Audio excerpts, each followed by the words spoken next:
Our program today is going to be presented by Mr. Charles Price, who is president of the Harrison Museum of African American Culture. And to introduce him is President-elect Andy Stone. Thank you very much, President Reggie. It's my pleasure today to introduce Charles Price, and who's, when we were talking about programs for Black History Month, we figured what could we do more appropriately than to honor our local people and also find out more about the history that some of us probably don't know. In fact, I'm learning a lot more, and I'm glad to. And Charles is a native Roanoker, graduated from Lucy Addison High School in 1965. I went to Hampton Institute and got his BS in architecture and joined a firm in Baltimore. Up there, he founded the Northwood Football Council in 1973, and later he moved back to Roanoke Valley.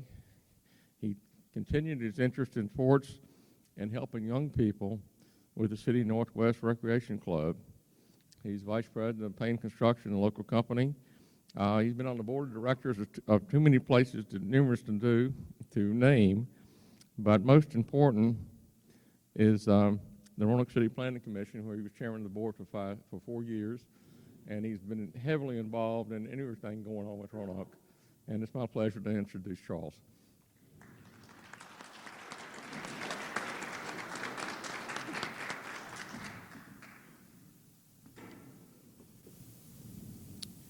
Well, good afternoon.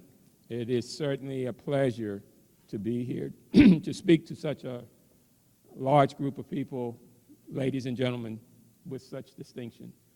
It's not that often that you have this opportunity, so believe me, I'm going to try to make the best of it by presenting information about the Harrison Museum and specifically about an exhibit that we have on at the museum presently. One of the things, first of all, let me tell you that I left some information about the exhibit on your table. It's called The Tobacco People. There's also information about the basic mission and purposes of Harrison Museum. Also acknowledging a Henry Street Festival that will, on the one you have, this was used last year. We're in the process of tying down a date with the city, which will probably be September 17th. And of course, there's another document that as a nonprofit, you would not be doing your job if you didn't have something there for contributions and donations. And believe me, I've learned that the hard way because the museum is not something that I normally get. Could you give me that water there, please? Sorry about that, a little cold from this past weekend. What he didn't tell you also is that I'm fortunate to be the husband of Anita Price, the Roanoke City Council, who gave me this cold because last week. That's one of the responsibilities that you don't normally have to worry about, but it is historically it's something that you better do to be able to enjoy life and things that you may see later on. So out of that came this cold. But at the same time, Harrison Museum started in 1985. And in doing so, it was a group of ladies that were interested in preserving the Harrison School, which was later on a high school and then converted back to an elementary school. And it was one of the remaining schools that were still left standing that was part of the African American community. The ladies that were involved with that, primarily Miss Hazel Thompson, approached TAP, and TAP at that time, Ted Edler, was very instrumental in the process of dedicating that building to the function of more use to the community, and thus also allowing the Harrison Museum to begin its realm of presenting African American history and local history. It's unique in the sense that when you said that, it rolls off your tongue very easily, especially for me being in a situation where I attended a school in a segregated scenario. My daughters are attending school in an integrated scenario, and they finish, and my grandkids are doing the same thing. But sometimes I find that my exposure to history was a little bit stronger, a lot stronger than what they have. And I got involved with this by chance opposed to desire, and that was the fact that I was looking at retiring from construction.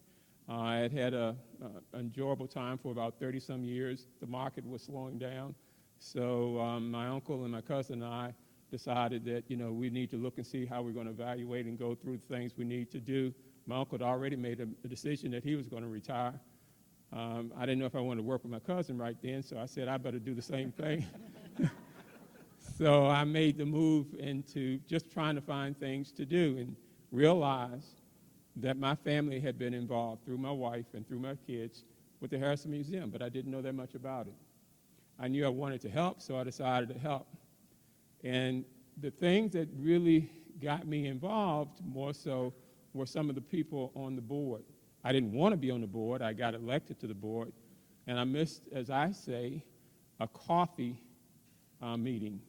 Now, I don't know if that was a late coffee or early coffee, but the next thing I found out that there had been a vote to ask me to be president, and then it was voted on by the board to be president, which I didn't know at that time what that meant, and I found out since that time I should have resigned. But it has allowed me to understand history and where we can go and where we have come from. It has allowed me to be able to look at things to say, my God, we can present information that people don't really see on a daily basis, that some things I saw while I was in school here in Roanoke. It allowed me to say, why can't the Harrison Museum be more than what was the intent at one time, which was just basically save a building and to be able to present information about the community. And some of us began to start talking about the opportunity that Harrison Museum has to present information dealing with African Americans, people in Africa, people of color, that normally you don't look at or don't have that understanding. We began that process. We began when I got involved, we were trying to make the transition to Center and Square. And we're very fortunate to have individuals like Jim Sears and other individuals that were on the board who sort of nurtured us to help us move forward. But also I learned at that time that the Harrison Museum really can be a museum without walls. The Harrison Museum can also be an organization that allows it to present not only museum information, but also present information about culture. Things relative to African Americans that are extremely important, where normally you don't get to understand or see that. That concept of a village is something that is very important to the African American community, through neighborhoods, through families. But that village, it does take a village to raise a child. It takes a village to raise a community. It takes a village to raise a neighborhood. And in that sense, there's a lot of information that can be presented. We have been very fortunate to be able to be an organization that's young and in a new location, because we can do things that's not politically correct. We can go and ask Mill Mountain Theater, what about using the black box to present a program called Hair on the Square? What about working with the History Museum to get information to help put an exhibit together? What about talking to Roanoke Opera about trying to have a young lady who has studied opera and not had the opportunity to sing, and present her to the opera program and find out that she can participate with it? What about trying to bring in information about the Underground Railroad? How does that relate to Roanoke? It relates to Roanoke because it's a story that affects all African Americans. What about trying to get a sixth grader to understand that in the literature where they're saying that the slaves were savages, that they didn't know this, they didn't know that, but to get them to understand the possibility that the person who survived that trip across the Atlantic Ocean could have been a king, could have been a queen, had a method of communication that we don't understand, but they're using it in a method where they are learning to read under their own development. They're learning how to have a historical element within their tribe. And they have the capabilities of making decisions that were positive in the community that they were in. And when you try to talk to a sixth grader or someone from high school and you say, sometimes do you have a feeling that you don't understand why you want to do that or why you may want to be a leader but someone is telling you no? Then it's your DNA from that person who set foot here as a slave. And as you begin to get them to understand some of their feelings, see some of the things that happens, to see information that maybe W.D. Du Bois talked about or some individuals from Black history Booker T. Washington talked about, it makes a difference to them. So the museum can be a lot more than what people anticipate it to be. It can be a means of presenting historical elements, cultural elements, as well as information from here in Roanoke, the state, the region, nationally and internationally, and that's what we're trying to do. To that end, we have an exhibit on now called The Tobacco People. It is an exhibit prepared by Sarah Hazlegrove, the young lady to my left. It has been a wonderful experience for the Harrison Museum. I was fortunate to meet Sarah through Dave Meckenberg when we first started talking about this approximately 3 years ago. And it has been a wealth of knowledge that was just unbelievable from the aspect of way Sarah has spent her time developing this program. She's has been taking photography, doing photography, started at her family farm in Southside, Virginia. She has thus traveled overseas numerous times to Africa, Maui, to Cuba, to Brazil. And the exhibit that we have in the Harrison is called Africa and the Americas. And it talks about the participation of individuals who are in Africa and how tobacco was effect on their families during the early years and how it is now where it allows them to take care of their families, and it brings it all the way over to the Americas, specifically North America and locally here in the Virginias. Ms. Hazlegrove has taken over 5,000 photographs, of which we're very fortunate to have a few of them in the Harrison Museum. She has prepared books that have these photographs in them from the different localities, and I believe she brought some of those here today if you'd like to look at those or either purchase them. But it also makes it a story that today is very informative. This exhibit is also part shown at the Todman, as well as the Old Winston Link, which is part of the Historical Society. It's very fortunate that we were able to collaborate together as three organizations with the intent of presenting an exhibit that was talking about tobacco people from various aspects. Ms. Hazlegrove, without further ado, would you like to present your part?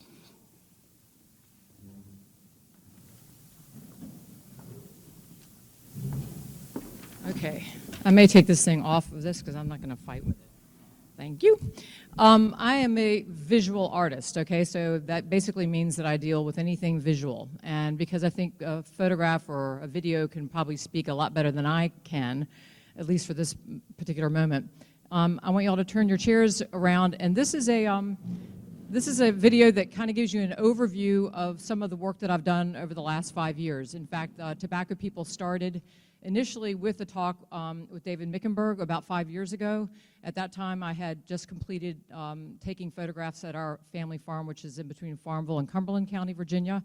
Tobacco had been grown in our family on our farm for over 200 years, even further back than that. So the one thing that I would like to say about that history is that for any of us, and just out of curiosity, how many people here, oops, not quite yet. Sorry. Hang on one second. Just before we start, I just want to find out how many people here have had personally or have members of their family that have some sort of connection to tobacco. I'm just talking about their family history, whether they grew tobacco, if their grandparents grew tobacco, if they worked on a farm that grew tobacco. So that's not as many as I thought.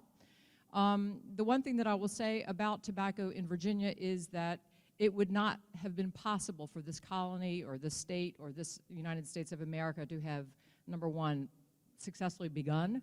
It was because of tobacco and the connection between tobacco and Africans that put America on the map. It was because of tobacco that we won the Revolutionary War. Without the help of Louis XV and tobacco, I think he traded Benjamin Franklin used 150 million tons of tobacco to get a loan from the King of France to help them join us in fighting the English. So we, as Virginians, have a very, very long history with tobacco. Okay, getting back to the whole thing about tobacco people. As I said, we grew tobacco for over 200 years on our farm. When I spoke with David Mickenberg about having a show at the Taubman about 4.5, 5 years ago, he wanted it to be a local story. It is a local story, but it's also an international one. I was looking at all the different flags of Kiwanis clubs around the world, and if you think about how many Kiwanians there are around the world, if you think about how many people have some sort of connection to tobacco around the world, you would be astounded. So without further ado, this is the first clip, so go ahead.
I know the lighting conditions in here are not optimum for picking up certain things, but did you all notice how many people globally hold a tobacco-related job? Over 100 million. And when you think about the statistics, especially in light of anti-tobacco legislation, the tobacco buyout here in the United States, you are brought up against a statistic that most people can't even imagine, which is one of the reasons why I got very interested in this project. Probably more than anything, though, the thing that interested me in pursuing a greater in-depth view of tobacco as it relates to people around the world is the history of tobacco. And the history of tobacco would not, I mean, it does not even exist without the African and Africans in the Americas element. Of the 9 million or more than 9 million people that were enslaved and taken from Africa and carried to different places in the South America, in Brazil, in Cuba, Jamaica, all the different islands in the Caribbean, and then to the east coast of the United States, there is such a huge connection between the African history, Africans in Americas, their history, and the cultivation of different crops. For us as Virginians in the United States, there was cotton, obviously, rice, and tobacco. Those were the three major cash crops that got our country kind of, moving forward. So when I was talking with David Mickenberg, and I was talking to the Taubman because with the change of directorship, and looking at the immensity of tobacco history, there needed to be an element that dealt with the African and Africans in the Americas in the shows. And it was at that point that, that Charles and I began talking about the story.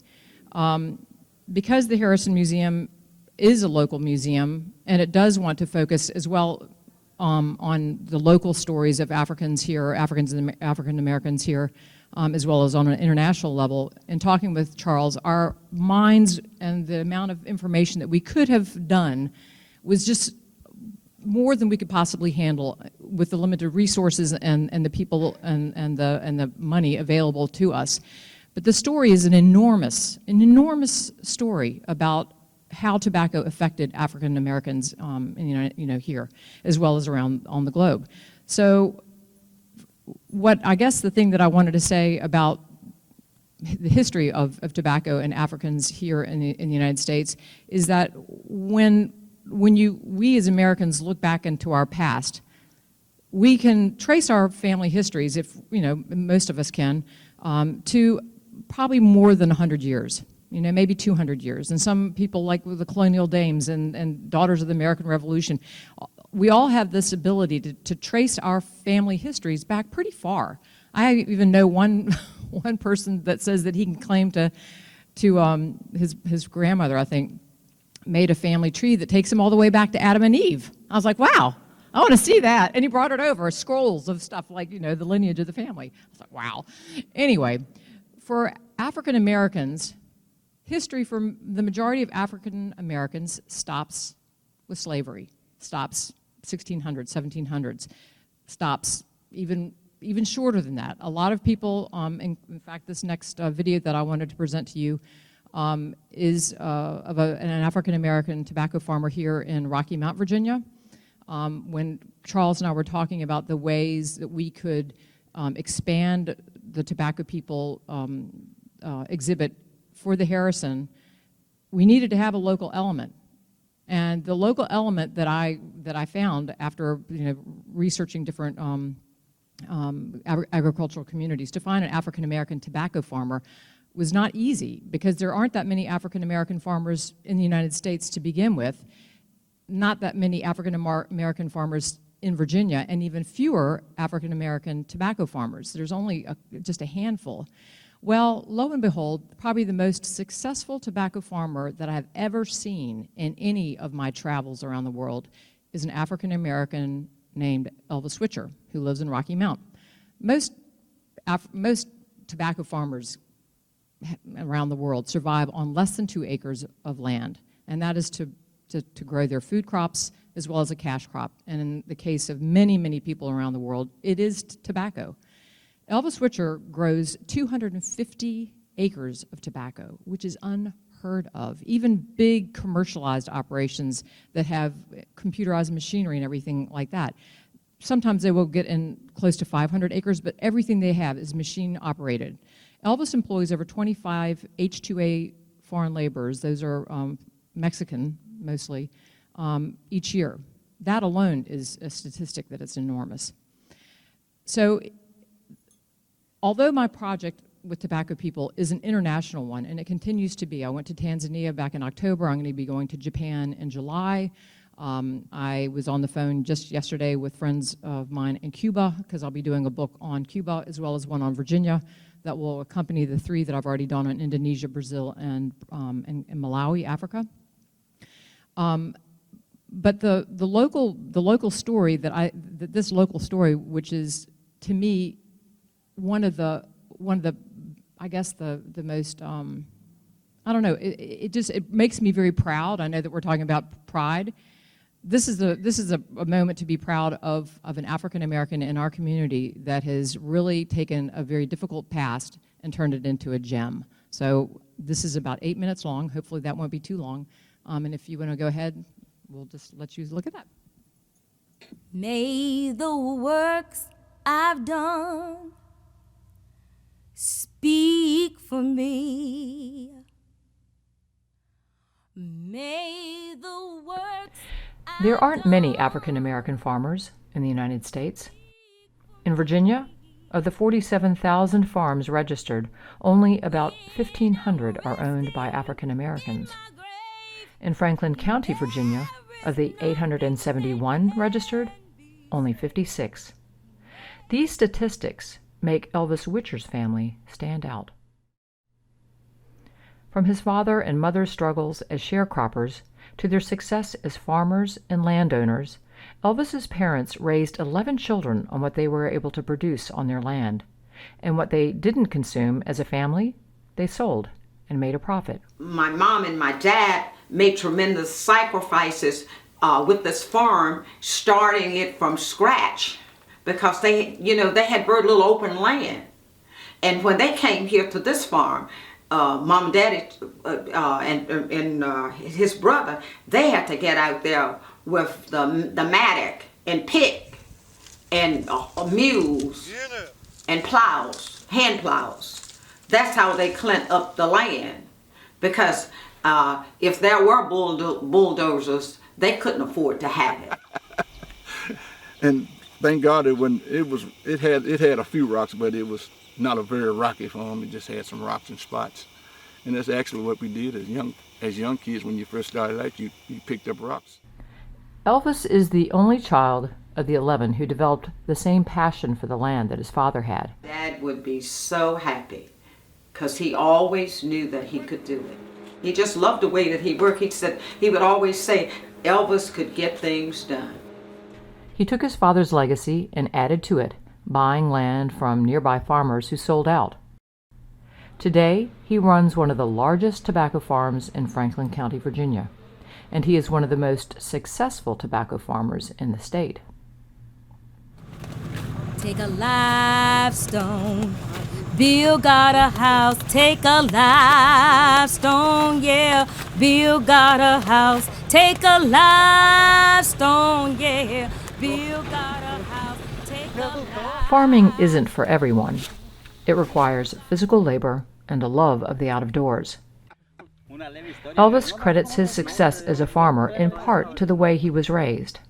As far as I know, when I was a kid growing up, I had to learn from my father. I got the work habit that he had, and that's how he gave me a work habit. And if I didn't learn how to work when I was at a young age, I'm sure the goodness when I got grown, he turned me out at 18, I wasn't going to have no work habit because I don't know how to bike work. So I'm glad he started me at a young age. So when I turned 18, I can make it on my own. I was making it on my own before I turned 18. I didn't have to, as far as being dependent on my parents, back in, when you were 16, 14 years old, you could make it on your own because that's what kids done back in. We go out and work on people's farm, picking up hay, priming tobacco. That's how you got your clothes to go to school or your shoes to go to school. That's how the kids made it.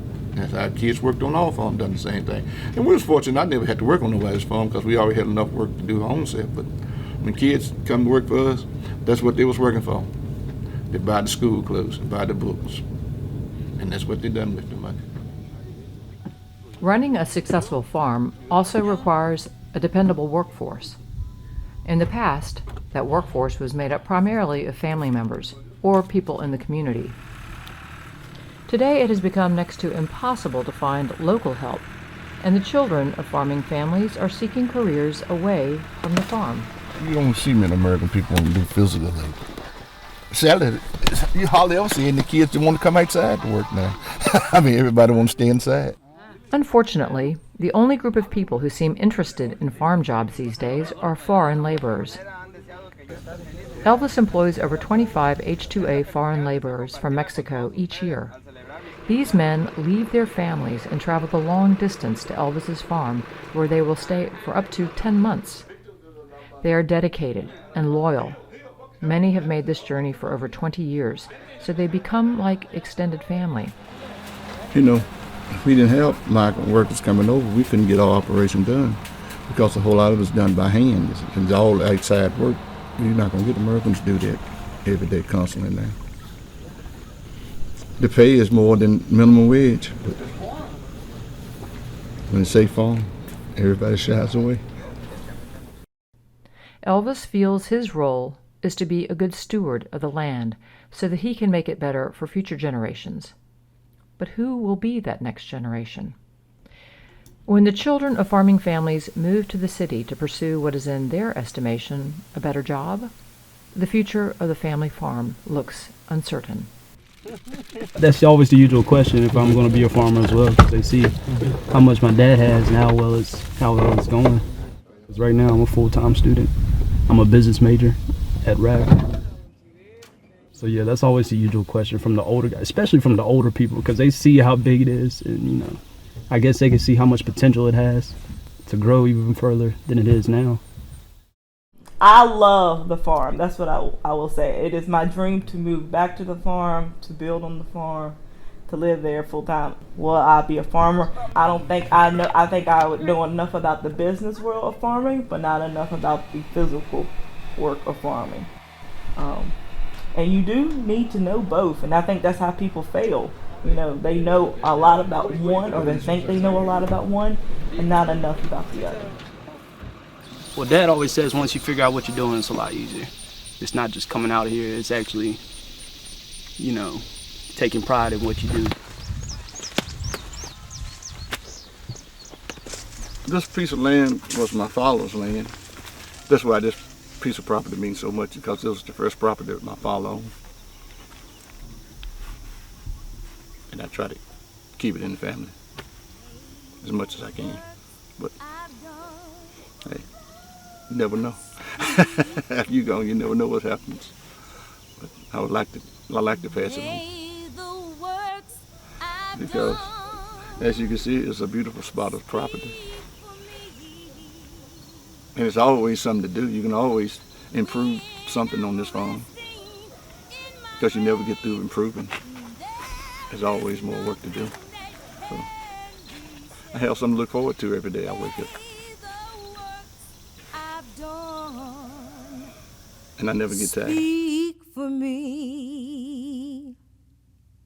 The works I've done, they may seem small.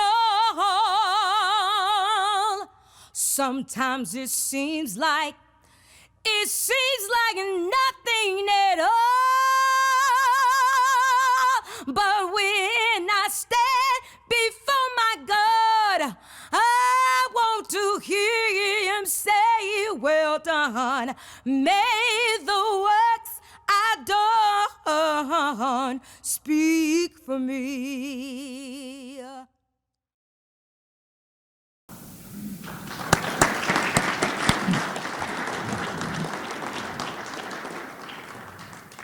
Sarah and Charles, we thank you for that presentation, and I hope that everyone will take time out to go see the exhibit at the Harrison Museum. Andy passed me a note just as Charles started speaking to remind us that the Harrison Museum was our sponsor or our host for the 42nd Street presentation that we thoroughly enjoyed a couple months back, and we want to thank you for that. As is tradition with the Kiwanis Club of Roanoke, we have fabulous parting gifts for our program presenters, and I want to give to each of you these high-quality writing instruments that are guaranteed to last at least till you get in the parking lot. Sarah? And we also have, and this is going to require some participation on your part, we have these fabulous simulated marble paperweights that, when stored in a dark closet, tend to multiply. And we're getting all kinds of responses from former program presenters who've come up with unique applications. So I want you to write no more than a 10-page essay on what you've come up with for the paperweights. But thank you for being with us. Great. Perfect. Thank you. Thank you for being with us.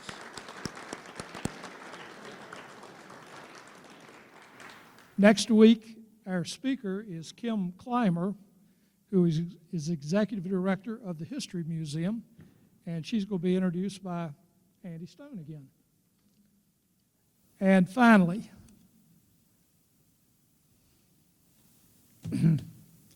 we have some very precious artwork, and I'm going to put it all across the front of this table right here.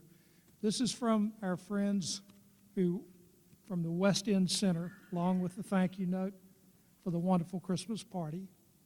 This is what Kiwanis is all about. Will everyone please stand for the benediction?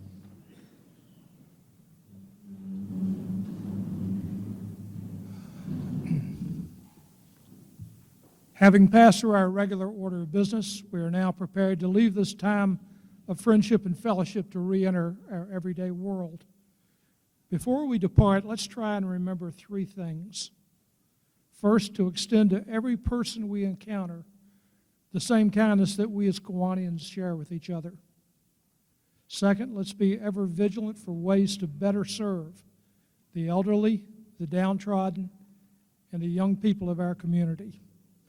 And finally, let's take every opportunity to share with those with whom we sympathize and deem worthy of our regard.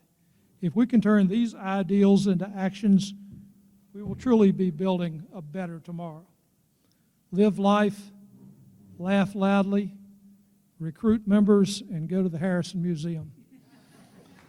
This meeting now stands adjourned for the next 167 hours. We'll see you next Wednesday at a few ticks past high noon.